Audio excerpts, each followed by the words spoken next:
Omoyele Sowore finally regains freedom as 10 suspected internet fraudsters are arrested in Lagos. Hello guys, you're welcome to Gist Media TV. If you're watching this channel for the first time, kindly click the subscribe button to subscribe and also click the notification bell to get notified anytime we drop a new video. A magistrate court sitting in Wuse Zone 2, Abuja, has given some conditions that must be met before a journalist, Omoyele Sowore, can be released from prison on bail.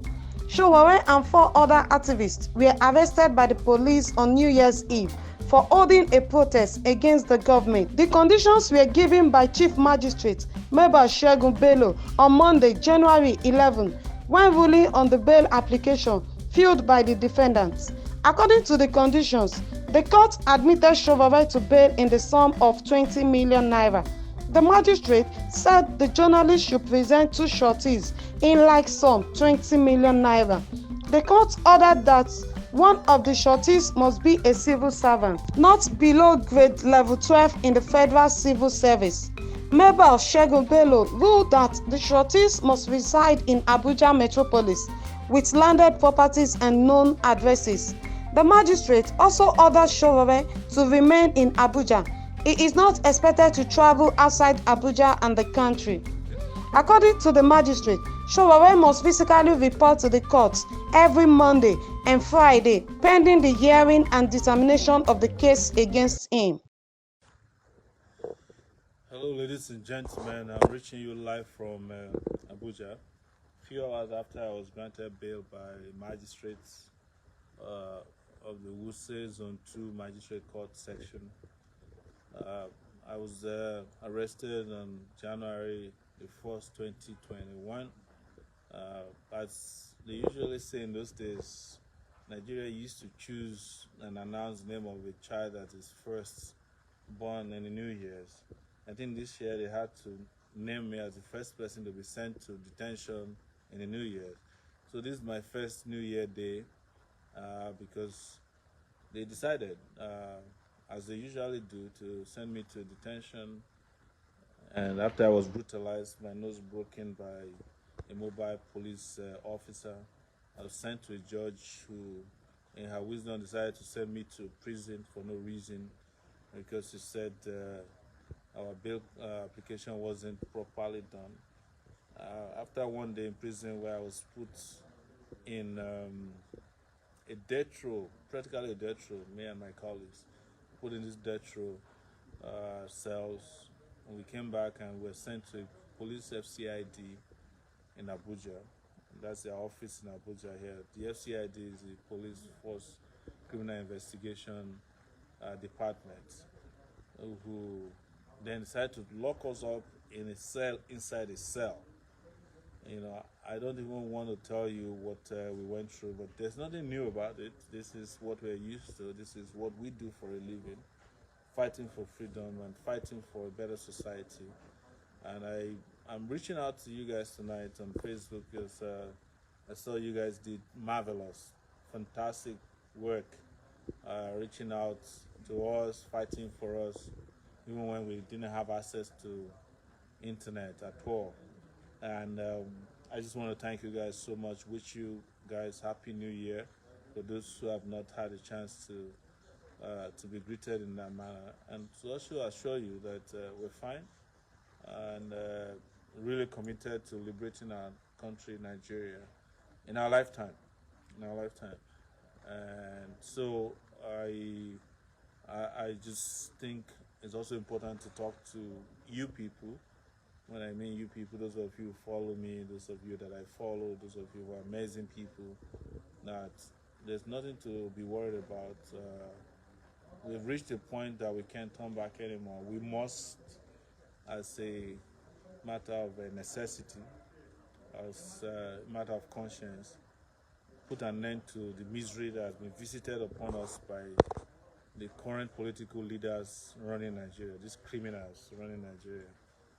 While we were in detention, there were a lot of threats. Of course, they were saying you will not leave, I will jail you till the end of the regime. I spent 5 months with the DSS, and I was prepared, even if it would take my life, to continue until these guys realize that we cannot continue to live. This is no longer sustainable, and I've always said it. When I ran for office, I was calling for a revolution. When the elections were over and rigged in support of Buhari, I called for a revolution, and I will continue to call for a revolution because it's the only way this country can survive as it is, to guarantee justice to all, to guarantee respect to all our citizens, and to allow the citizens to have access to resources that are guaranteed to them as well, which has been cornered and stolen by these criminal elites who are in position of power both in the judiciary, in the legislative sector, and the executive branch of government. These guys are a bunch of lawless people. I just want to let you know that on behalf of my colleagues, 4 other persons who were detained with me, we just want to thank you so much. And I have a little bit of information to share with you. When we were about to leave the court today, the magistrate called us, and as the magistrate was handling this case, and she was very upset that some people threatened her, and she accused me of being the one inciting the threat against her.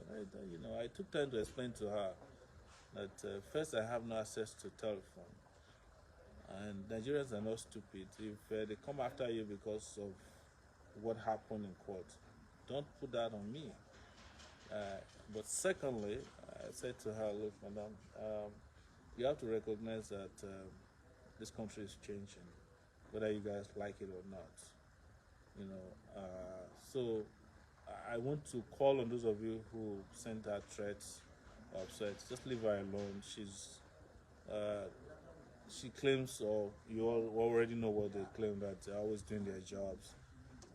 Let's focus on our real enemies, and these are the people at the top, the people who give instructions to people. She singled me out to be giving harsh bail conditions, but I don't really care about that. I have a harsher bail condition granted by another judge. This is the second one, but we've passed that stage where we're afraid of bail conditions, or we're afraid of detentions, or we're afraid of getting killed. We have to just recognize that we have rights to live as, citizens of Nigeria. And if we don't, it's either we have the right to live or we don't have the right to live. So I just want to reach out to you guys again. I said on Twitter, on Facebook, on Instagram. I recently just concluded my Instagram post. Thank you guys so much. I want you guys to rest assured that this will continue. There's no going back. 10 suspected internet fraudsters were arrested in Lagos. In a statement issued on Monday by EFCC spokesman Wilson Uwujaren, the suspects were apprehended in an early morning operation in the Alagbado area of Lagos State on Saturday. Their arrest, Uwujaren said, following credible intelligence received by the Commission about their alleged criminal activities. The anti-graft agency listed suspects as Jonathan Daniel Adebayo, Lawal Waheed Sheun, Adeosun Joseph, Taiwo Gbemileke, Oseni Omotayo, Emmanuel Fakiyesi, Rasheed Ogunlana, Oladunni Segun, Showunmi Rotimi, and Efetobere Wilfred.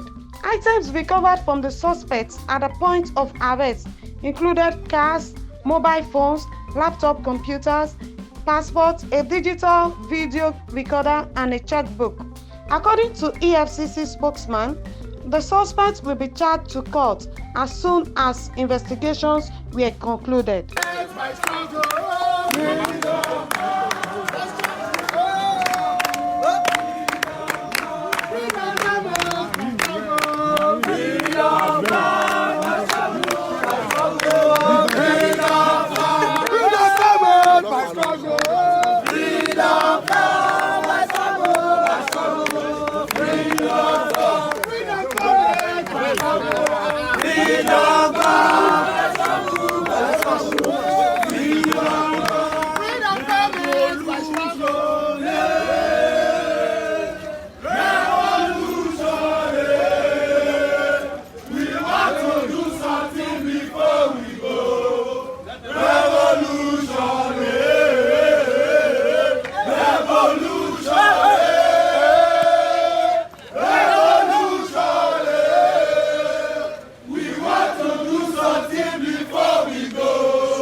Now the leader be this.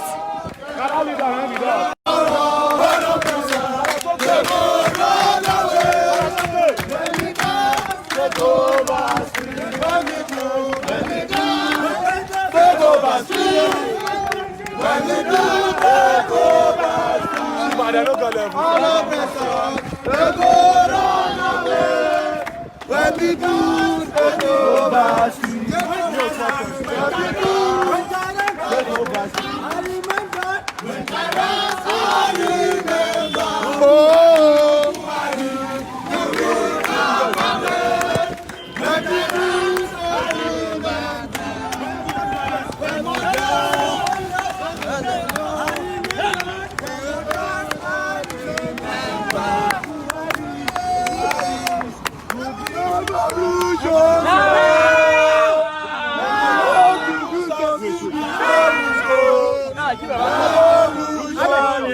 Nigerian people, Nigerian people.